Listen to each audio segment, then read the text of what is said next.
choices for you and your family. Cook it, give it. You'll love when you live it. L-I-V-E, live it. Welcome everybody, I'm Andrea Miller and I'm a registered dietitian and certified diabetes educator here at community hospitals and wellness centers in Bryan. And I would like to welcome our live audience and viewers at home to Live It Better Than Takeout.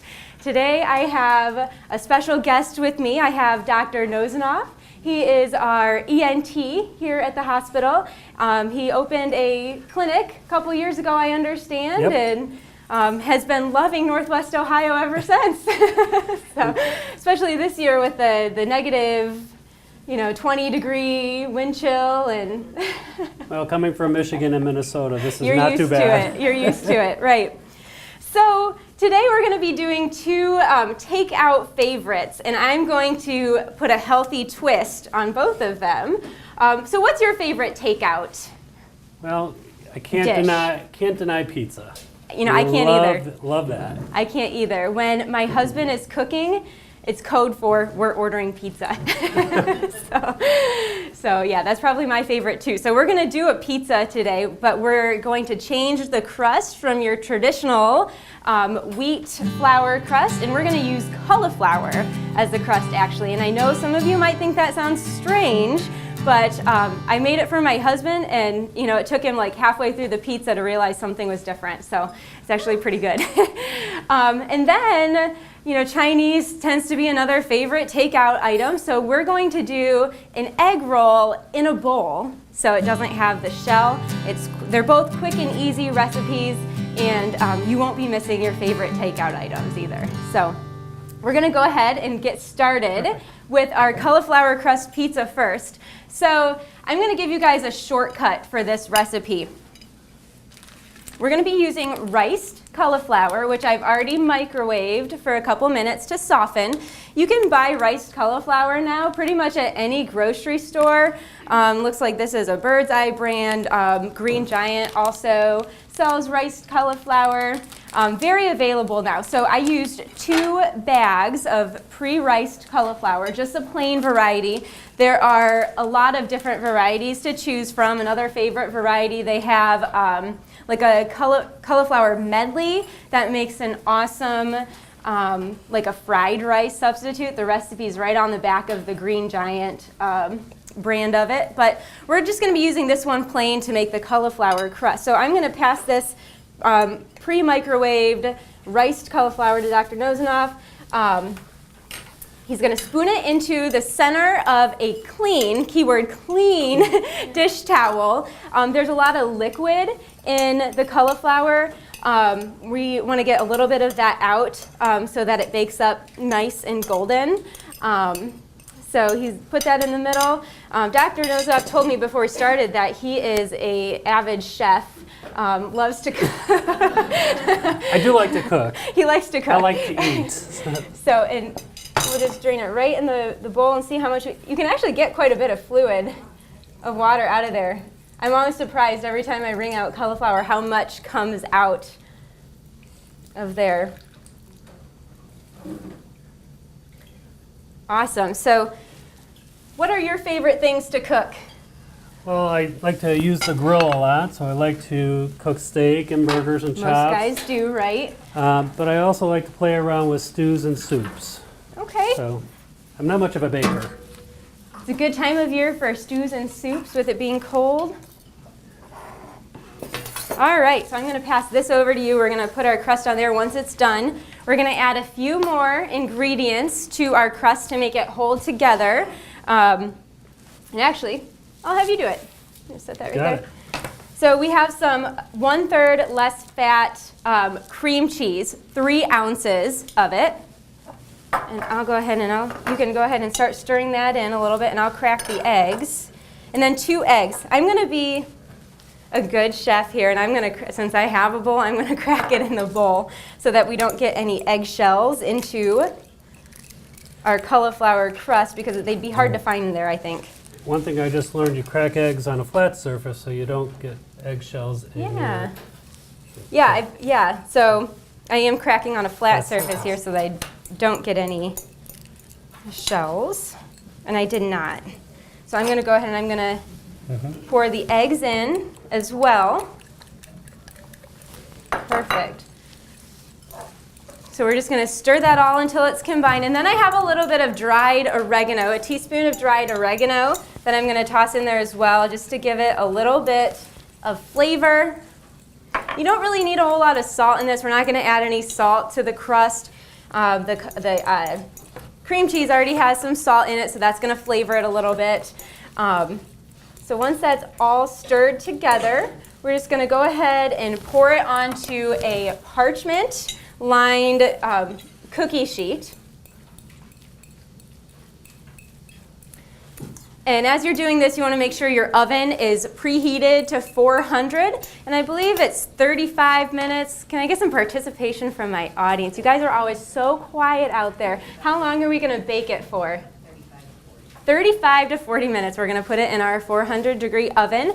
And so we're just going to go ahead and we're going to flatten it out. Do you prefer a square or a rectangular pizza or a round pizza or just an oddly shaped pizza? Any way it fits works for me. Yep, so... I'm not that artistic, so that's okay. no problem.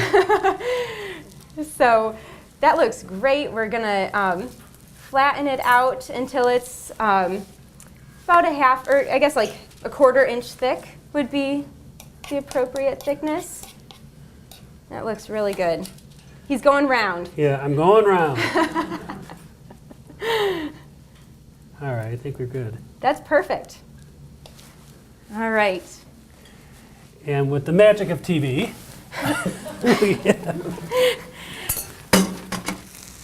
we have a perfect, see, look, round. That looks just like Dr. Nosenhouse. at least I chose the right shape. Otherwise, it would have been. That's right. That would have been a little weird. That would have been weird.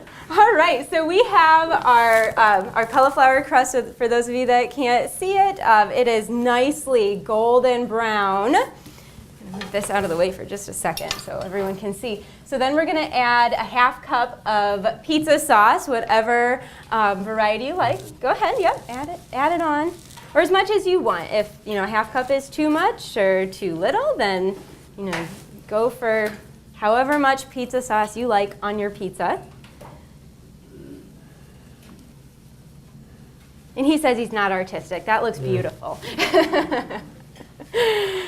And then we're gonna, I've never really known for sure. What do you guys think out there? Do you go cheese first or toppings first? Cheese first. All right, we're gonna go cheese first. No, I like lots of cheese. All right, you put as much cheese as you want on there. He has a lot of cheese. Yeah, I like cheese. All right, and then, so for toppings, you can put anything you want on this pizza. We have some black olives. I like black olives. My kids like black olives. They like to put them on their fingers and, walk around with olive fingers. I'm only going to put olives on half because my wife doesn't like olives. Okay, we're just going to do half olives. Cool. Half olives. And we have some peppers, any kind of pepper you want. I think this is kind of like a supreme-themed pizza that we're going for with the olives and peppers. And then we have some pre-cooked turkey sausage. So does anybody remember? I don't even know what month it was. Was it? It was in the spring. We did a turkey sausage crumble. Well, this is that turkey sausage coming back in. So look on the CHWC Live It website for the recipe for turkey sausage if you don't have it. So we have all of our toppings on there, and that's going to go back in the oven for just another 5 or 10 minutes until the cheese is melted and bubbly and it looks just like your favorite pizza. So the cool thing about this pizza, the crust, before you put the toppings on, it can be frozen. So wrap up the pizza in some foil, or the crust in foil, toss it in the freezer, and then on a busy night, when you're tempted to call for takeout, pull the pizza crust out of the freezer, put your toppings on. 10 minutes later, you have your beautiful and nutritious pizza ready to go. So, if you're not a fan, You know, the cauliflower crust, have you ever had the cauliflower crust? No, I haven't. It's a little different. You know, it's going to be a little bit different than your traditional wheat crust, but it's still good. At the worst, I think it's a really delicious way to eat cauliflower. so at the worst. But again, my husband got halfway through the pizza and he's like, so what did you say you did different with this crust? Well, it's made out of cauliflower. so yeah, it's pretty good. Audience members, you've tried it now. What do you all think? Can I get some noise out there? They can't hear you on TV. Hooray for cauliflower pizza crust.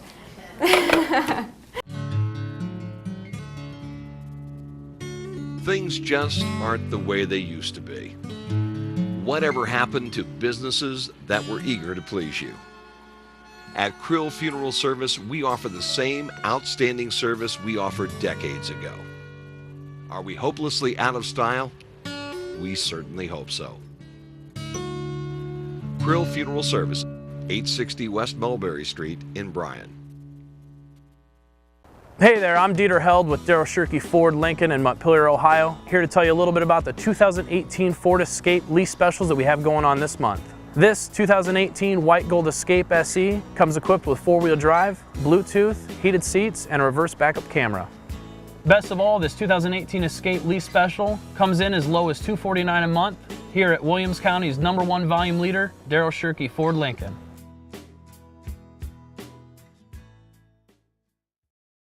You may want one of these. Why is that? You're about to enter the coldest place in Bryan. The Beer Cave at the Bryan main stop. We stock the largest selection of beer in the city. We keep it ice cold because who wants warm beer? Not me. Here, let me help you with that. Oh, why thank you. But I didn't quite catch your name. Bryan main stop. The beer is so cold at the Bryan main stop, you'll probably need a coat.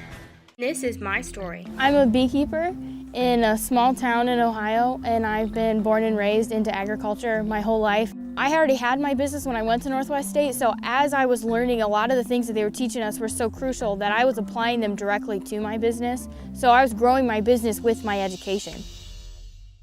You know, gathering with those we love, we get to catch up and we get to reflect on the past. It seems like every time we get together, I always learn something new. Here's the front page of the Columbus Dispatch when he won state baseball tournament, sliding into home plate. Look at that, the front page. And that's a neat picture. That was a great memory. I'll never forget that.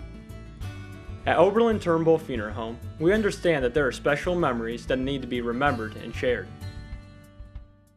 When we moved into our new facility, I was a little worried about Bob. Bob really loved our temporary office pod. In fact, he was so comfortable, it was a bit concerning. The good news is that Bob has really embraced our new building and has seemed to settle into his new surroundings here at Bryan Ford Lincoln. Now I have a new concern. What's that old saying? People in glass offices should not wear bathrobes? We make buying a vehicle very comfortable here at Bryan Ford Lincoln. So we're going to do, it's like a stir fry. The first step of a stir fry is always getting your vegetables chopped up, because once you get cooking the stir fry, things go pretty quick. So we have an onion. This is not quite as large as the onion that I am referring to in your recipe. This is an industrial onion. I don't know what they do to it. So it's a very large onion. We're just going to use about half of it.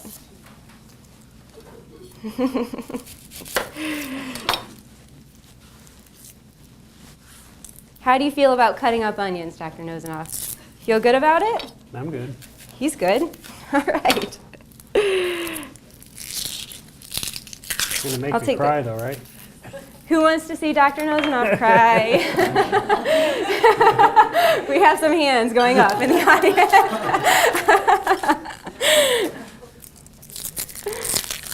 All right, I'll just give you half of it. It's kind of a lot to work with. Let's see how you cut up an onion.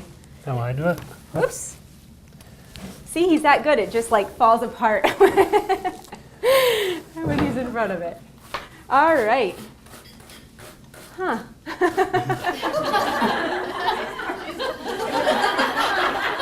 What?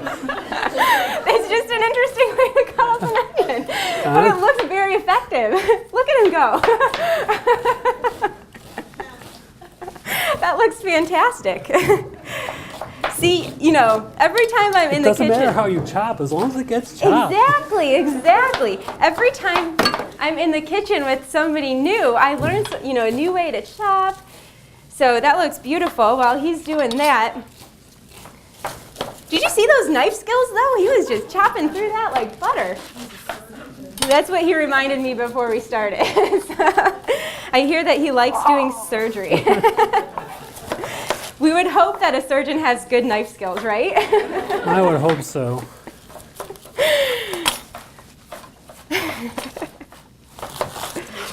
That was a good huh. So I am chopping up the cabbage. Now, if I were doing this at home, I would probably cheat a little bit. Go buy a bag of coleslaw. It's already chopped up.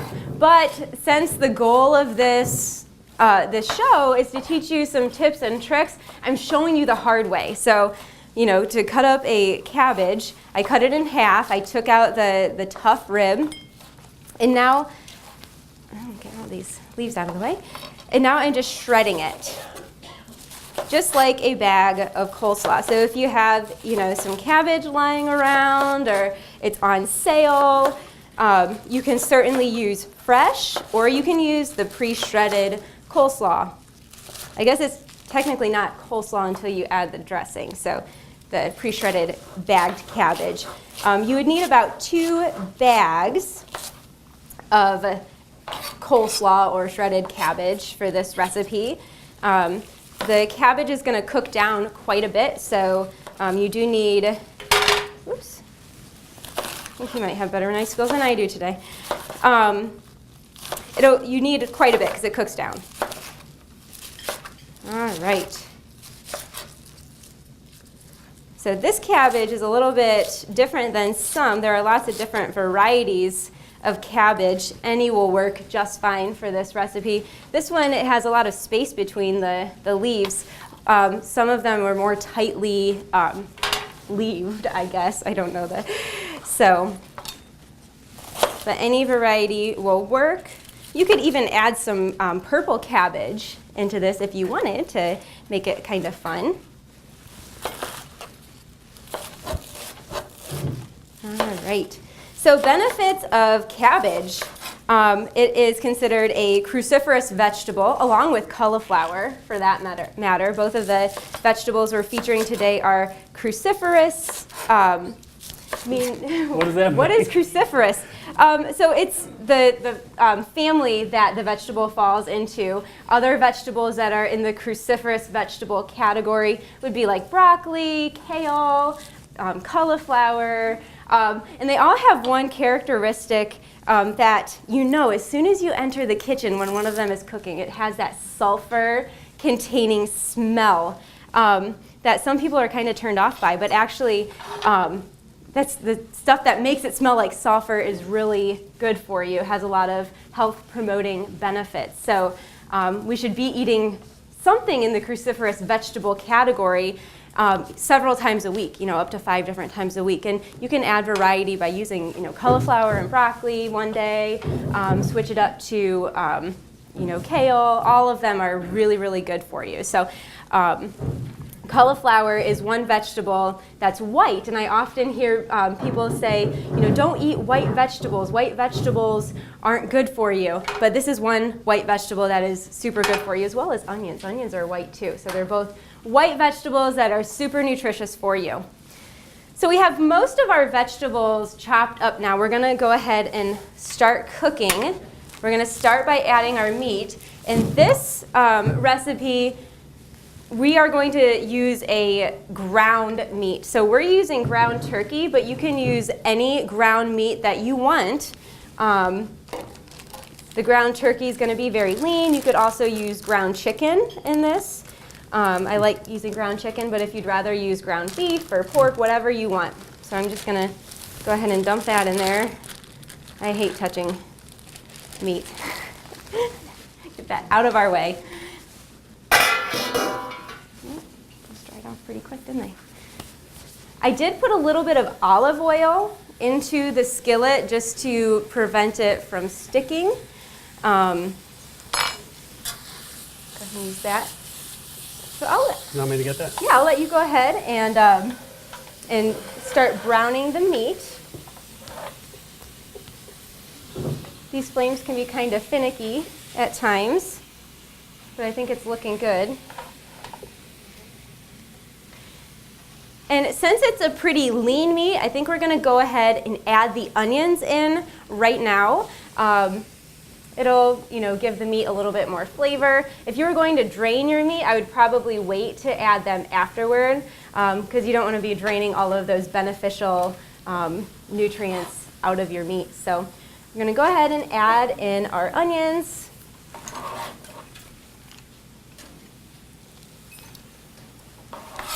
And while that's cooking, we're going to go ahead and make our sauce.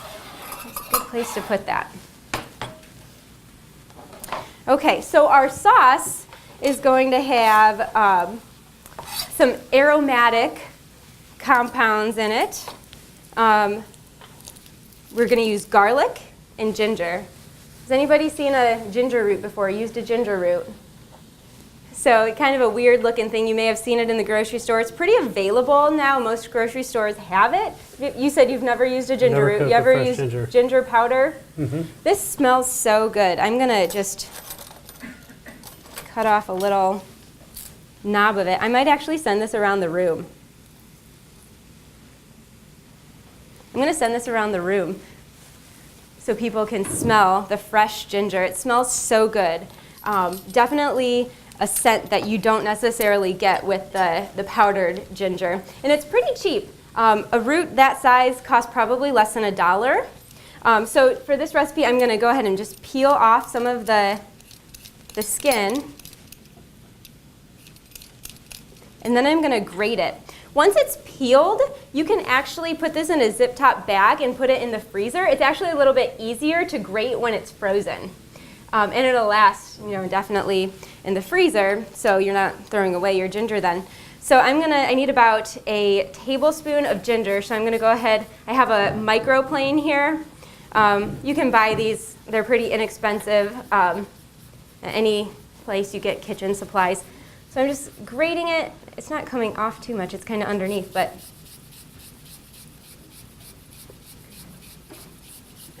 again, it is easier to grate when it's frozen. Lots of nutrition benefits with ginger as well. It actually is really good, like if you have a stomach ache, ginger can help to decrease the nausea. So a lot of gastrointestinal benefits. It's also very anti-inflammatory. Any spice has a lot of nutrition benefits. So anytime you can use fresh spices in recipes, you're really doing a lot of good for your health. So this microplane is not as efficient as the one that I have at home, but that's okay. I think that's going to be enough for now. How's our meat looking over there? It's looking pretty good. Smells good. Lots of onions. All right. So we have a little bit of liquid in there. In retrospect, I may have drained it, but I'm not going to today. So, okay, so then we need 4 cloves of garlic.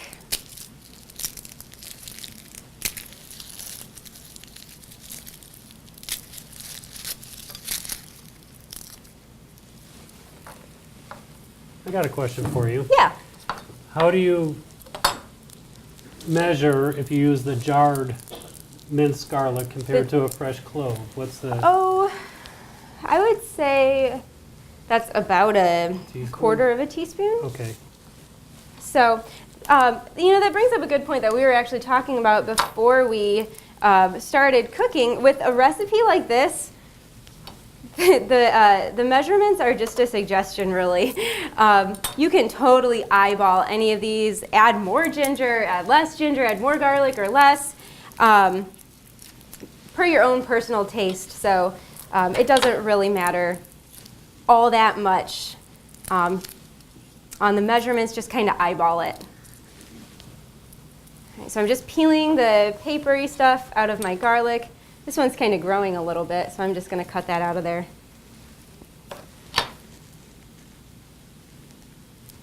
So I just cut out the middle of it, and I'm going to toss that green part that's growing. Probably wouldn't hurt you, but it might not. Might have a bitter taste or something. So we cut that out. I like to smash it with the side of my knife. And that meat looks pretty brown. Mm-hmm. I think we can, well, I'm going to take a break on the garlic for just a second. We're going to add the rest of our vegetables in. So I'm going to add all of the cabbage. You need a really big skillet, or if you have a wok, that works great in this recipe as well. Or if you don't have a really big skillet, you can divide everything into 2 skillets in this recipe. Did it turn off? All right. And then we're going to add a 1.5 cups of shredded carrots. So we just went ahead and bought the pre-shredded, store-bought carrots. Again, the goal here is doing something that's easy, that goes together really quick on those nights when you really feel like just calling for takeout. So, which, by the way, live-it nights tend to be the night when we're mostly calling for takeout. Because at the end of the day, sometimes I don't feel like going home and cooking. So I'm giving my garlic a chop while our vegetables are cooking. And the garlic is flying everywhere. The more you chop garlic, the better. Exposing the garlic to air helps to develop some of the beneficial compounds. You can really start to smell it. I just got a waft of ginger and garlic together.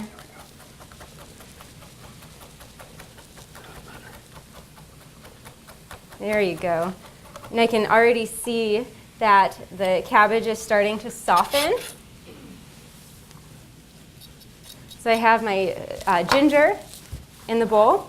And now I'm going to add some sesame oil. So this is actually the take home today. Everybody in the audience has a tablespoon of sesame oil to take home and try out. It comes in a small bottle. Have you ever used sesame oil? Mm-hmm. It smells really nutty.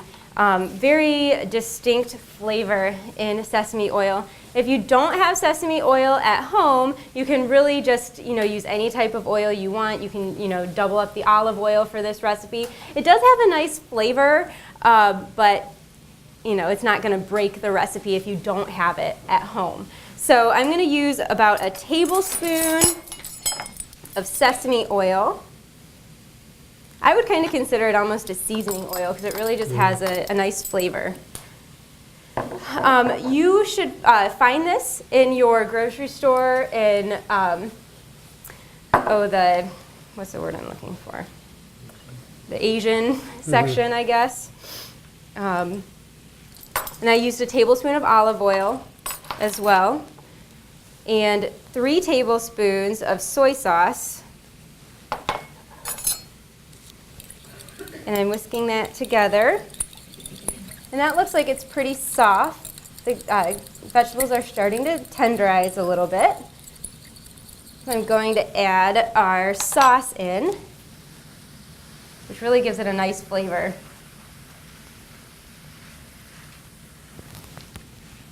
How's it smell? It smells terrific. Can you guys smell it in the audience? How's it smell? What'd you guys think? Does it taste good? Does it taste like an egg roll in a bowl?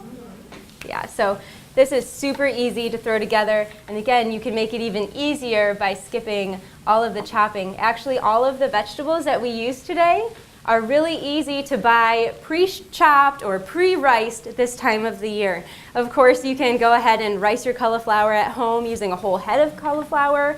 And you can chop your cabbage at home as well. Whatever you prefer, they're all easy and nutritious meals that are a lot lower in carb than their alternatives. So really nutritious for you. So this just has to cook a couple more minutes until it all looks, actually it looks pretty good. Pretty close to. It's coming pretty close. But that is it for our recipes. What questions do you guys have in the audience?